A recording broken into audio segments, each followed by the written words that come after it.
Okay, so the first question is, where did your interest in aerospace come from? So I stumbled upon this path, if you will, to aerospace engineering. I started out, honestly, when I was in elementary school, all I thought about was art. So I I love was an that. artist. Yeah. So I was just an artist. I loved drawing. I think as early as I can recall, I remember being in kindergarten, and I would draw the Ninja Turtles and Bart Simpson, and I couldn't figure out why everyone else was drawing stick figures. It's like, why can't you guys draw like me? Right. So I think from a very young age, I just had a creative spirit and a curious spirit. So I remember asking a lot of questions and having this love for just learning. And so once I was in high school, I still was doing art, and I didn't know about engineering at all until my high school art teacher introduced me, or at least told me to give it a shot. And that's really what started everything off. So I ended up not being sure, so I majored in mechanical engineering when I went to college the first time for my undergraduate degree. And then I thought, well, I want to work on things that are more complex. And in my youthful mind, more complex meant spacecraft instead of like. I love the way your mind works. Yeah, so I said, okay, well, what's the place that's known for dealing with spacecraft? And I thought, oh, NASA. But up until that point, I knew nothing. I just knew of NASA, but I knew nothing about really what type of work was done there. Yeah. And so from there, I went to graduate school at Georgia Tech and majored in aerospace engineering. Wow. And that's how it started. So it's interesting that it's your art teacher that told you to consider engineering. What do you think he saw? What prompted him to do that? So it was a she, Mrs. Evans. Oh, she. See. Yeah. So she knew I was a pretty smart kid. So I actually graduated high school as a valedictorian. And so she knew I was good at math, and she knew I was good at science. So she just put those three things together, math, science, and creativity. Like you like to, create. You have a creative mind. So maybe engineering? Yeah, that's awesome. What does studying that look like in college? What did the projects, labs look like that try to simulate space? So coding, Okay. having, lots of coding, lots of math, of course, lots of physics, and teamwork. So at least at the graduate level and just in general with engineering, you don't solve problems by yourself. Mm-hmm. So typically you're part of a team.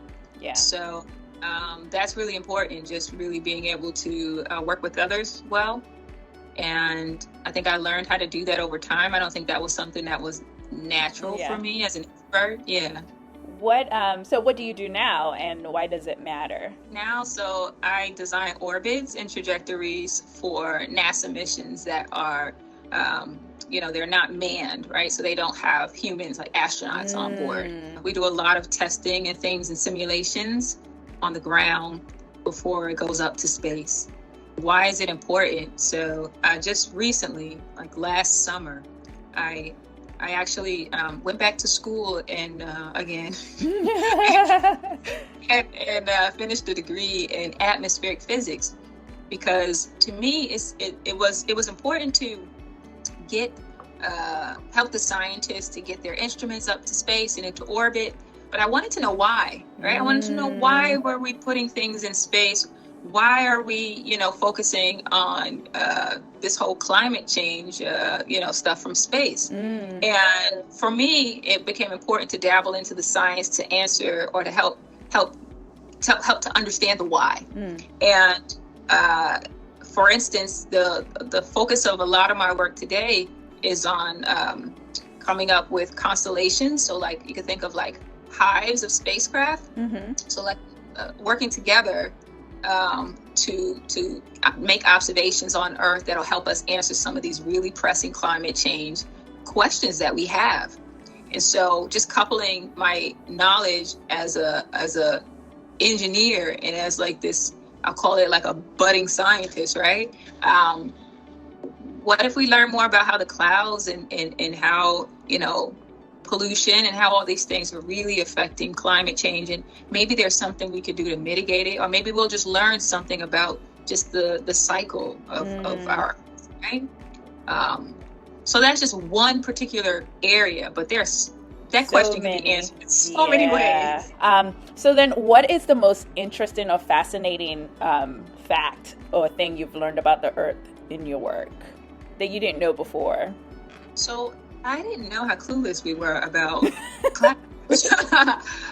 Like something we look up all the time and see. It's like, but there's so much information and knowledge just in how clouds work. And without clouds, what will that do to us in our like ecosystem and just how everything functions on Earth? Oh, wow. Like how important clouds are. Yeah. So very quickly, how important are clouds? So just think about it, right? Like clouds can do one of two things, right? They can soak up sun that comes, into the earth, right? And okay, if you're beneath the cloud, it's not as hot as it could be, right? If you didn't have clouds. So that's one thing. So it could just reflect some of that radiation or the sunlight back into space, if you will. It could also hide the sun from us, right? So if it's certain types of clouds and it's like, okay, well, we need some sun, we need some vitamin D, okay, well, sometimes the clouds could totally block the sun from reaching us on the surface of the earth. Yeah. And, so you need this balance. Yeah. Right? You need this balance. And so if you have too much of one type of cloud and not enough of another, it could totally throw us off balance. And the earth's going to do what it has to do to get back in balance. Yeah. Whether it involves us being here or not. Yeah, that's really interesting because, like you say, there's so many facets of our everyday life we take for granted. Clouds being one, rain, the sun, all these things that are just we think are there and will always be there. But not really understanding the systems that keep them there and how we impact those systems, right? And how we are actually part of that system and the part that we play. So what is your favorite activity to do with young kids that helps them sort of open up their minds to aerospace engineering? So, I'll just tell you a short story to answer this question. So with NASA, when I started out, knowing all the people who helped me get to where I am today, outreach was a huge, it was something that's very important to me. So as soon as I could, I figured out a way to join different NASA groups that were doing outreach. And I still do to this day. In addition to that, I started to see things. I started to see different trends. And one of the things I noticed was, lots of times in certain schools, you had kids, especially boys, who were totally interested in this stuff. They asked the most questions and things like this. And then you went into maybe some of the urban schools and things like this, and these kids didn't really know what type of questions to ask. You're talking over their heads, and they're like, okay, thank you. Yeah. I think I have no idea what you just said. So I took it upon myself, and I started this business where I said, okay, well, maybe this is time for me to open up my little art box that I, kind of put aside as I was pursuing my degrees. And so I just started making art that really inspires girls to really just go after their dreams, right? And on top of that, in 2019, I just had this idea of teaching STEM, but in a fun way. And the only way I knew how to do it was through art. So I started this program in 2019 called Stimulating Art. And I teach kids STEM concepts through art projects. And, really cool. It's thank you. But it's my way of seeing a problem and really just kind of doing something about it and not waiting on somebody else to do it. I just felt like I was in a position to do it, so why not? Yeah. And one of the things that's really a gap in STEM education is particularly for girls, who many girls consider, and women consider themselves creative beings in general, whether they are literally creative in terms of being like an artist that draws or paints, or just they think of themselves as someone that's creative in thought and ideas. And that portion of STEM, which honestly is a big part of it, is not very well represented.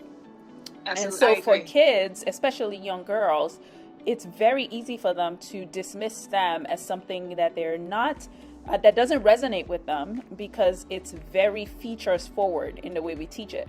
And for girls, I like to say that they're not tinkerers without a cause. It's like, okay, this thing just works, great, like I don't care, but give me a reason to care, and then I can dive as deep as you want into why it works the way it works. But before then, okay, it's a drone that moves, right? You have my attention for 2 minutes and then after that we're done. Whereas many times for boys, just that movement is fun.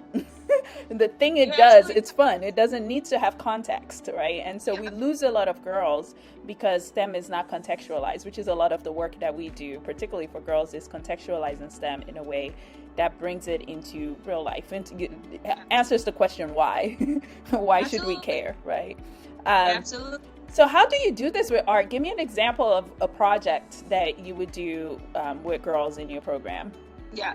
So, I mean, it's a free program. So at least, so I have different projects. One of the projects is offered for free on this platform I built. And essentially, it's designing an astronaut shoe, right, for lunar exploration. So you take them through the process of learning Newton's laws, right? They learn about Newton's laws in a way that is relatable, right? So I introduce, like dancing, right? So it's like, okay, everybody knows Michael Jackson, right? So it's like, okay, he had this famous like move, whether it's the moonwalker or the smooth criminal lean, where he's kind of like, right? And so I use this, and I'm teaching them the concepts of Newton's law and just motion. And then I give them requirements. Okay, so you have to design your own shoe, but it can't be like a shoe like regular shoes you use, because now we're on the lunar surface, and you have to help the astronauts move about on the lunar surface, which has a different gravity than on Earth, right? So, you have to figure out what laws are used or defied in your creating of a shoe. So I have them just present it, and they talk about it. So they don't have to worry about how the shoe would work and all this other stuff. Just use your imagination and just the laws. That's it. I love it. What would you say to your 5th grade self, knowing what you know now? You had no idea that this is where you were going to land with your art skills and your math and science. So what would you tell that little girl? I would tell that little girl not to worry about fitting in. Sometimes you don't fit in for a reason. And I think especially as a 5th grader, you're at that age where you're going into middle school, or you're starting middle school, and peer pressures, and your body's changing. You're going through all these things that make you so insecure.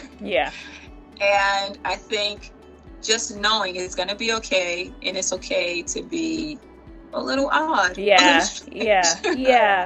I love that message so much, because we actually don't say enough that you should just be okay with it. Instead, we try to say, we try to fix it.